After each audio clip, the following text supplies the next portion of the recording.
സൂക്ഷിച്ചിരുന്ന പേർഷ്യക്കാരുടെ ആരാധ്യ വസ്തുവായിരുന്ന തീക്കുണ്ടാരം തിരുപ്പിറവിയിൽ പൊരിഞ്ഞു പോവുകയാണ്.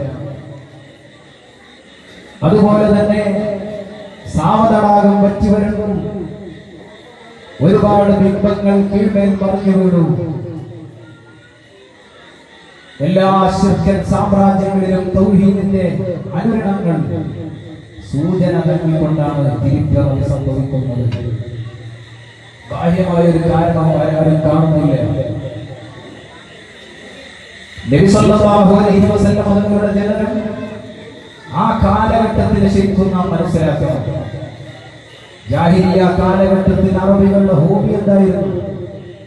അവർ യുദ്ധക്കുതിയന്മാരായിരുന്നു, ഗോത്രടമ്പികളായിരുന്നു. ഗോത്രത്തിന്റെ പേരിൽ തർക്കിക്കുകയും രക്തരൂക്ഷിത വിപ്ലവം നടത്തുകയും ചെയ്ത കണ്ടും പെണ്ണും വ്യഭിചാരവും വെട്ടിപ്പും തട്ടിപ്പുമെല്ലാം തിമർത്താടുന്ന ഒരു കാലഘട്ടത്തിലാണ് തങ്ങൾ ഉദയം ചെയ്യുന്നത്.